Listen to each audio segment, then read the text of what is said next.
తండ్రి అయినటువంటి దేవునికి, మన ప్రభువును, రక్షకుడైనటువంటి యేసుక్రీస్తు వారి నామంలో కృతజ్ఞతాస్తుతులు చెల్లించుకుంటూ, ఈ యొక్క కార్యక్రమాన్ని వీక్షిస్తున్నటువంటి, వింటున్నటువంటి సహోదరి, సహోదరులందరూ కూడా నా హృదయపూర్వకమైనటువంటి వందనాలండి.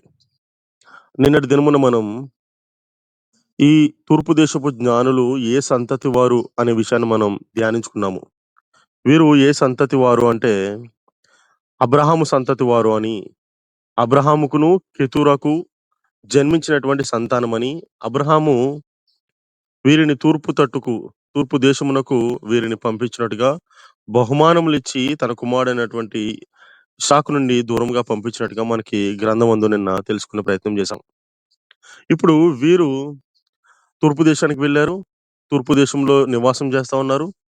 వీరు ఎగ్జాక్ట్‌గా యేసుక్రీస్తు వారు పుట్టే సమయానికి అక్కడికి రావడానికి ఏది దోహదపడింది? వీరు ఏ లెక్కల ప్రకారాన్ని, ఏ కాలిక్యులేషన్స్ వేసుకొని వీరు ఎగ్జాక్ట్‌గా బెత్లెహేమ్‌కి రావడం జరిగింది అనే విషయాన్ని ఈ దినము తెలుసుకునే ప్రయత్నం చేద్దాం. ఈ తూర్పు దేశపు జ్ఞానులు తెలుసుకున్నాం నిన్ననే మనం.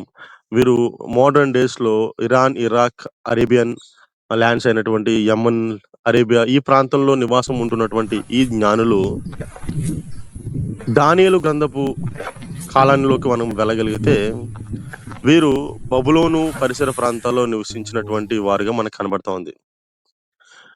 దానియేలు గ్రంథము 5వ అధ్యాయము 11వ వచనంలో మనం చూడగలిగితే, దానియేలు గ్రంథము 5వ అధ్యాయము 11వ వచనంలో వీరందరి పైనను దానియేలుని అధిపతిగా నియమిస్తాడు రాజు, బబులోను రాజు. ఇదే ఇదే వచనాన్ని మనం సందర్భాన్ని 2వ అధ్యాయము, దానియేలు గ్రంథం 2వ అధ్యాయము 28వ వచనంలో కూడా, 48వ వచనంలో కూడా మనం ఇదే సందర్భాన్ని మనం గమనించగలం. బబులోను రాజుకి ఒక స్వప్నం వస్తది.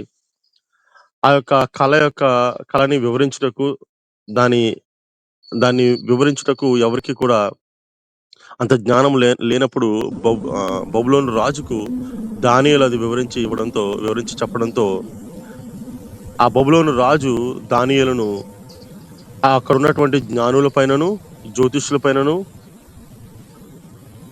అధిపతిగా నియమిస్తాడు. ఇప్పుడు గ్రంథమందు మనకి అర్థమవుతా ఉన్నది ఏంటంటే, ఈ జ్ఞానుల పైన అధిపతిగా ఉన్నది ఎవరు అంటే దానియేలు. దానియేలు శిష్యులే ఆ తూర్పు దేశమున బబులోను సామ్రాజ్యంలో విస్తారముగా ఉన్నటువంటి జ్ఞానులు, ఆ తూర్పు దేశపు జ్ఞానులు వారిపైన అధికారిగా ఉన్నది దానియేలు. దానియేలు శిష్యులే ఆ జ్ఞానులు. కాబట్టి దానియేలు యేసుక్రీస్తు వారి యొక్క పుట్టుకను గూర్చి 9వ అధ్యాయం 24-27 మధ్యలో అద్భుతమైనటువంటి సమాచారం దేవుడు దానియేలు ద్వారా ఇస్తాడు. 70 వారంలో లెక్క. ఈ 70 వారంలో లెక్క యేసుక్రీస్తు వారి యొక్క పుట్టుకను ఎగ్జాక్ట్‌గా ఏ సమయాన, ఏ కాలంలో, ఎక్కడ పుడతాడు అని ఎగ్జాక్ట్‌గా చెప్తది. ఈ 70 వారం లెక్క యేసుక్రీస్తు వారు ఎప్పుడు మరణిస్తారో చెప్తది. కాబట్టి ఈ 70 వారముల లెక్క రాసినటువంటి దానియేలు తన శిష్యులకి ఖచ్చితంగా చెప్పే ఉంటాడు. ఖచ్చితంగా చెప్పే ఉంటాడు కాదు, చెప్పాడు ఖచ్చితంగా. ఎందుకంటే వీరు ఏ విధంగా కాలిక్యులేట్ చేసుకొని వస్తారు బెత్లెహేమ్‌కి?